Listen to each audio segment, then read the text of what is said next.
come here. If you've been following my channel for a while, you know that I've been working on redoing the studio. Hence, the big hole in my panels on the wall over there, and this guy. Now, a long time ago, I signed up for this crazy concept of a free TV from a company called Telly. Now, their concept is simple. If you use Roku or Vizio or any of the other cheap TVs out there, including the Amazon Fire, etc., they're all making a lot of money off your data. Whether it's the things you like to watch, the things you buy, what ads you like to see. And then on top of that, they charge you for the TV. Now, granted, it's subsidized. It's a $500 TV when really it should be an $800 TV, or it's a $200 TV when it should be a $500 TV. You get the idea. Telly had this interesting idea. Let's revolutionize the concept, and let's say make even more money off your data by taking more data from you, but free TV.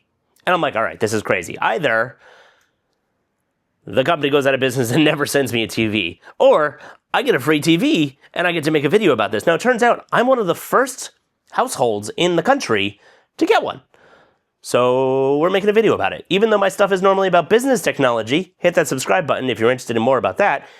I'm going to make a video about this because I think it's a very interesting business about technology. Also, free TV for the studio. Let's get into it. Here are a couple questions. Is the TV any good? How much of a pain in the butt is it to set up? What are the requirements? And there are many. What happens if you don't give them your data, or if you try to use it outside the terms? I'll be answering all of those and more. Let's get this thing unpacked. All right, in the box, like a traditional TV, right away we see something that's a little bit different. 5-volt, 1-amp USB-C port at the top. Looks like the styrofoam comes off the sides.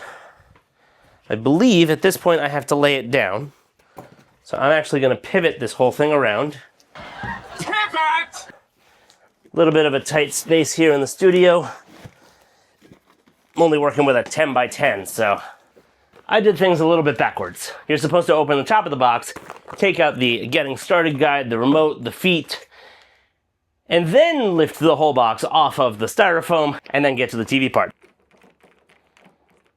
So I've been using the Telly TV here in the studio and have it set up on my review bench that I normally use when I'm filming videos, and quite frankly, it's gotten in the way, so it's time to mount it onto the wall. However, before we do that, let's go through the different features that come with the Telly and show you what it's all about. So as we mentioned at the beginning of the video, it's a free TV. That's cool. Like, you can't beat that.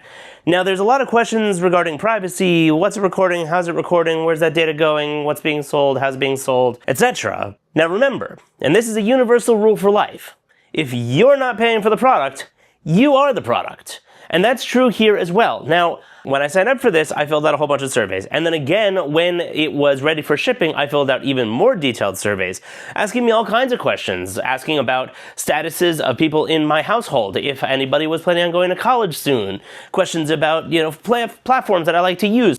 All sorts of different questions that were designed to get the data out of me that they're looking for that then they can sell. Because again, free TV. You're the product. Now, I have to tell you, it's real. This is a real TV. They sent it to me. It's huge. It's a beautiful TV, but it's free, and that's the reason. And so there's a lot of privacy questions there, especially when you've got a microphone built in, you have a webcam built in. The webcam does have a privacy cover. I'll get to that in a moment. But overall, there's still a lot of questions about this very young company and what this means for putting a listening device in the center of your home. Now, we've dealt with and addressed a lot of these questions as far as the Amazon Echo, aka Alexa, is concerned. Sorry if I just set her off in your homes, or the Google Assistant, or Apple, Siri, etc., that all have speakers with microphones in your homes and have wake words. The question is this just recording or not? I'm really not sure what, where, when, how. All that aside, let's get into the TV. As you can see here, it's a beautiful 55-inch TV, and one of the things that makes this unique here is that it has both the soundbar with front-firing speakers, as well as the screen down below. Now, initially I was like, well, that's pointless and annoying and dumb, and then I was like, oh, wait a minute. I can get my stock updates, I can get the weather, I can get breaking news down here on the bottom. It's always got the clock and the date. That's actually pretty handy. Now, one thing to note is, over here, is a persistent advertisement. This never goes away. In fact, I even tried messing around and disconnecting it from the internet to see what would happen, and it just played the same ad over and over and over again, which was quite frankly even more annoying than having it actually working correctly. Also, that breaks the terms of service, so Telly, please don't charge me for that. I plugged it back in, it's connected to the internet, it's all happy. Don't charge my credit card for this, which is what will happen, by the way. If you keep it disconnected from the internet, don't plug it in time, or keep it disconnected from the internet, they will charge your credit card the $500, $600, whatever it is, for the TV. Now, if you're going to do that, Telly, could you remove the advertising and any of the tracker stuff? Because, quite frankly, I would pay $600 for a TV like this because it's actually quite good. Now, starting off, before we get into the interface, let's just go through the TV. You've got a beautiful 55-inch 4K screen here. You've got the front-firing soundbar, as I mentioned before, as well as the webcam here. I'm sure there's a microphone. Actually, this is the microphone up here. Interestingly, on the back of this panel is a USB-C port. Don't know what that's for. And I've got it not mounted on the wall, but just with the feet on right now, sitting on the table. This screen on the bottom almost never turns off. It is very useful, however. Once we get into the interface, you'll be able to see how you can adjust things on the bottom screen and keep the bottom screen doing its own thing while you've got other content playing on the big screen. It does come with this remote, which is admittedly a little bit chunky. To give you an example here is the new Google Chromecast TV remote, and side by side here, you can see that the Telly remote is a bit chunkier than that. Maybe it just feels a bit chunkier because it's so blocky. It has a nice solid feel in the hand. It's not that heavy, which is always nice with a remote. But that being said, I feel like they could have made this thinner. On the top, you have your power button and your source button. You have the microphone to call the Telly Assistant, or whatever they call it. Back button on this side, home button on this side, your D-pad, and then over here you've got A and B, which we'll get into in a moment. And then of course your volume rocker, mute, and this is usually like a more settings indicator. Like almost every other remote in the world, it runs off AAA batteries. Now I've turned it off so that you can see what the startup sequence looks like. Keep in mind there is an LED strip around the back edges of the screen, so you'll see a little bit of a glow from the back of the TV set on the wall behind me when it turns on. Let's hit that power button. You do not have to point it directly at the screen because it is Bluetooth. You can see the screen came on the top, the bottom screen came on, and you also have this glow going around the back here because there is a built-in LED strip, and I'll show you that when we get ready to mount it. Every once in a while you're going to see this. It is a smart home device, and just like all the rest of smart TVs, it occasionally updates its software. So you're going to want to let it finish that, and then we will proceed. All right, here we go. The TV has booted, and you'll see here, let me just mute that. You'll see here in the center is their Telly Today, I think they call it. Yeah, you see here the Telly Today. And this is kind of their home launch screen entertainment guide, TV guides of your similar type of a setup.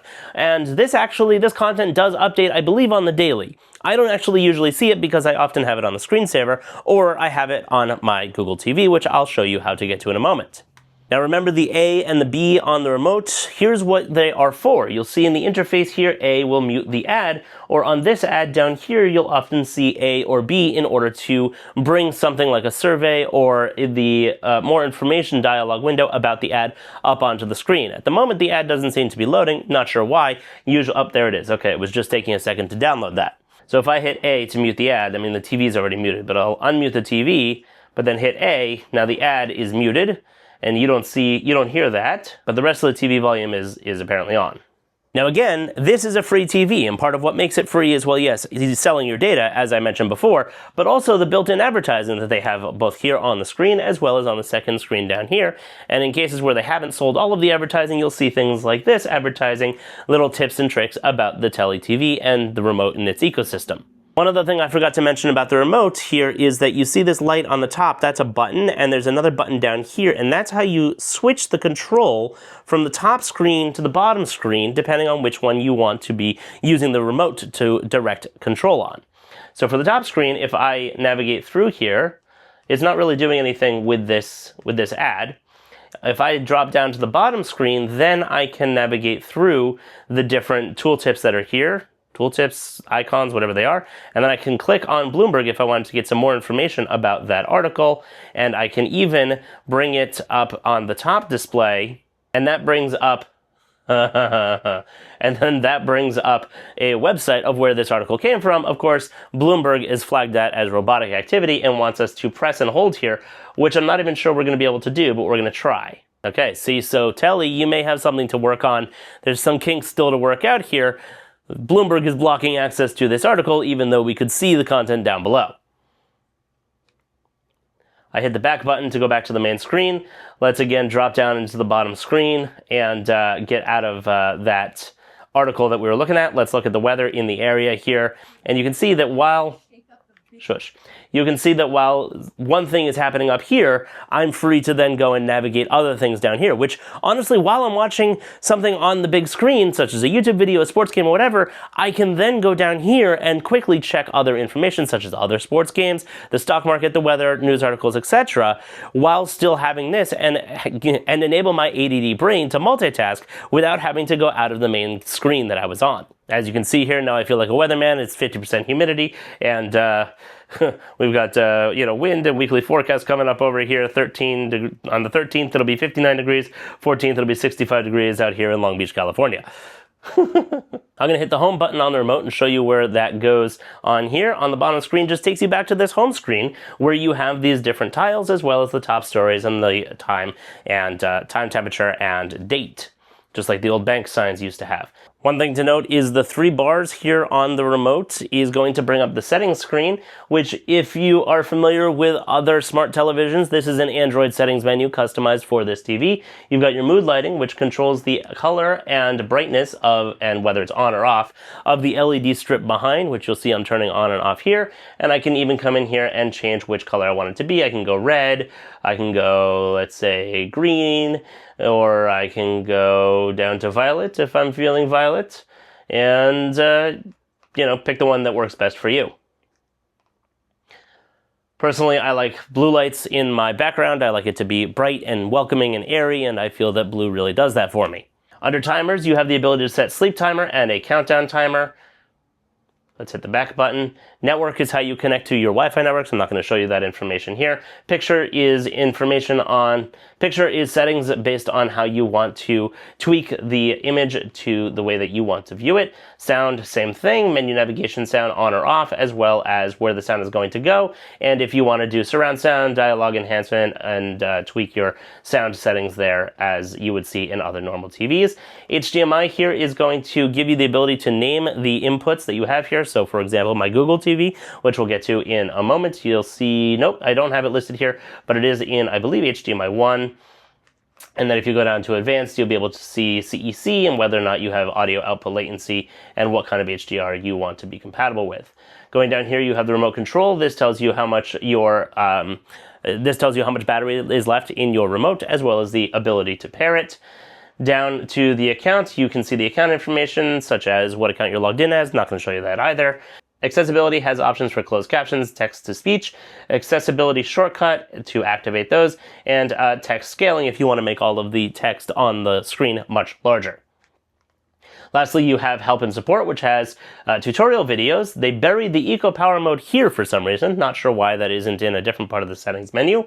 You have system information, which we can go into here, and you'll see the model, the build ID, serial number, OS version, video input resolution, whether it's SDR or HDR, etc. These are some of the things that they may ask you if you are looking for support with the TV, especially, for example, your serial number or your build ID if you're trying to do some particularly advanced troubleshooting.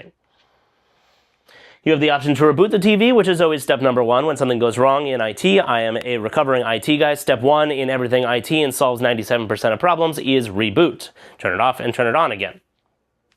Also, the ability to submit a bug report. If you're not familiar with a bug report is like sending an email to the support team that you found a problem with the TV and something is glitching, it's not working. For example, the Bloomberg example that I did before, where I brought that up on the screen and I could not go through and view the article because it thought my system was a robot, which it kind of is. I would submit a bug report about that so that the team could then either remove it or find a way to work around it. Help Center is going to have a QR code for you to get access to their FAQs and Help Center and Telly commands. Check for updates, which you saw it did before. And then the final step before, well, sending your TV back because something isn't working correctly, or if you're going to be selling this, which I'm not even sure you're allowed to do with the terms and conditions because it's a free TV. Not sure how that works, but you can factory reset the TV, which is always a good idea if you're going to be passing along to someone else. Gets rid of all of your information and starts it over fresh, brand new. Hitting home goes back to the home screen. Let's drop down to the bottom menu and choose the source. Let's drop down to the sources on the bottom here, and you'll see we have HDMI 1, Studio TV, and HDMI 3. That's the Google TV. And then I've got listed here Spotify, which I have connected. HDMI 2, nothing is plugged into it, just like HDMI 1. And that's it for the inputs. And you can see those on the back of the TV. What things you're able to plug in is 3 different HDMI inputs. Why did I choose HDMI 3? Well, that is the one that has CEC control or ARC control, the ability to control the TV with other devices, such as the remote from the Google TV, and that's where we're going to go now. So let's hop over into that, and you'll see the screen on the bottom here stays the same, but up top, this is my Google TV. This is no longer the Telly TV interface. It's not connected to them at all. This is my Google TV logged into my Google account and my other apps. There's a little dongle in the back that I have plugged in.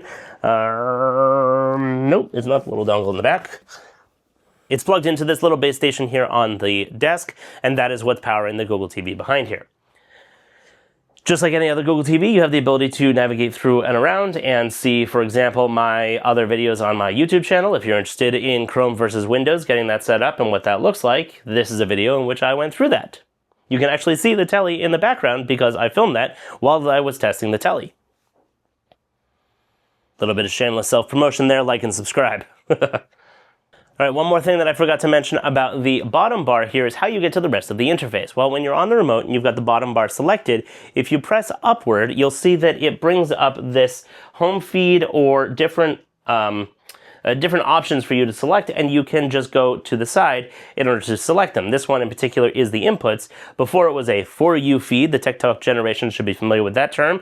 This is where it's trying to guess what you might want at this particular moment, which in this case is either the inputs or Spotify. But if I move right through the options, you've got inputs, you have watch, so TV tuners if you want to watch over the air local television. Music is your different options for music apps that you can log into and use to stream directly.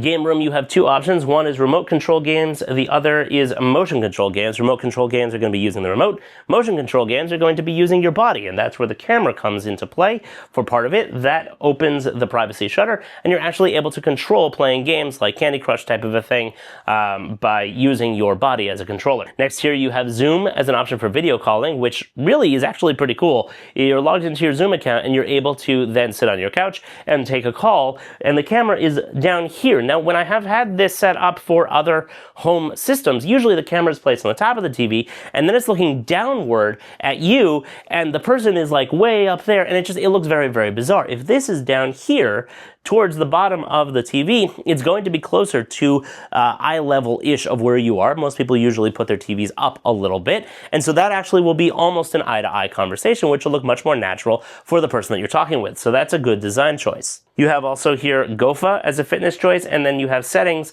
of easy access things that you can change down here on the bottom screen. Mood lighting being the first one because I guess they figure that's the one that you're going to want to change the most often. And what that does is it brings up the mood lighting options on the top screen. You can turn it off or on or everything that we did before. All right, now coming around to the back of the TV here, not sure if you can see this. There they are. You've got your built-in, non-removable LED strip that goes around the whole frame of the TV, not the bottom, but it does go around the sides and the top. And you've got up here, as I mentioned, a USB-C port that is 5 volts, 1 amp, if you wanted to plug something else into there, which actually would be quite interesting to see if I could be powering my Google TV up. Nope, it's not a USB-C. However, I have another USB-C cable that I can test with. This will be rather interesting. Let's see if this has enough juice to power this on. I have a status light. Looks like it's powering on. So in theory, and I don't know if this was the intended use case or not, but in theory, If you've got a Apple TV or a Google Chromecast or the Chromecast TV like this one, you could just mount this to the back of the TV, plug it into here for power, and the HDMI goes directly in over here on the inputs, and you don't have to worry about having an extra power cable going to the floor, only the one power cable from the TV, which goes down here. Let's take a peek and see if that's powering on. All right, looks like that is not enough juice to run this guy, but that's okay. Perhaps that is for a different peripheral accessory later on. Regardless, I'm going to leave this unplugged because now I want to mount it to the wall. So the way that we're going to do that is there are 4 mounts here, 4 screws over here that I can unscrew and I can mount my wall mount to. All right, now for the big reveal. I have moved my desk out of position here and mounted the TV to the wall. It's even on a swivel arm, so if I wanted to, I could change the angle of it around the room.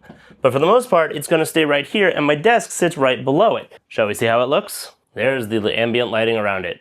Nothing looks as clean as a freshly mounted TV to the wall. You've got, again, it's booting up, it's got that home screen, starting Telly Home, it's connected via Wi-Fi, of course, it's got the LED lighting around the sides, which creates a nice ambiance there. Now I gotta finish putting up the rest of my tiles up and around the sides and edges here, and that'll complete the effect. I will try to remember to leave a link to these down below because I know somebody's gonna ask, oh, where'd you get those tiles? They're on Amazon, they're not that expensive, they're actually really cool, and they do not necessarily dampen the sound. What they do is shape the sound, so it gives the room a little bit more character, especially if you're in kind of a 10 by 10 space like I am, where it's got 3 walls around it, and you might get a little echoey if there's nothing in it. I haven't yet plugged in the Google TV because I gotta finish some wiring on my desk and wiring for this as well, so I'm gonna get to that, but this will conclude the review. I'm very happy with this. I look forward to having this in front of my desk, and I generally have it on all day long because I'll play YouTube through it, or I'll play other training videos that I'm doing through it. I also have a Ubiquiti Display Cast Pro that I'm going to be plugging into it that goes in my Ubiquiti network, and then I can put things on there while I'm filming videos, and this will be the background in front, and this will be the background behind my desk while I'm making videos here in the studio, and then I can put up different videos about whatever it is that I'm filming. All in all, I think it's a really, really solid TV. Like I said, if they just sold it for $500 or $600, shush. If they just sold it for $500 or $600, I'd probably actually buy it. That being said, it would obviously have to be without the advertising on it, and we're gonna have to see how this continues to evolve here, because this bottom screen, maybe I want to turn it off when I am watching a movie. I haven't figured out how to do that yet. I want to be able to have full immersive. Also, I'd like larger TV screen options. Maybe a 65. This is only 55. It's a young company. They're testing the waters. So far, I think this is a pretty good test. Telly, keep it up. Telly, thanks for sending me a free TV. I love it, and I look forward to playing with it some more and watching as it continues to evolve. If you have questions or comments, please drop them down below. I do see every single one of the comments and make an effort to answer as many questions as I can. As always, thanks for watching.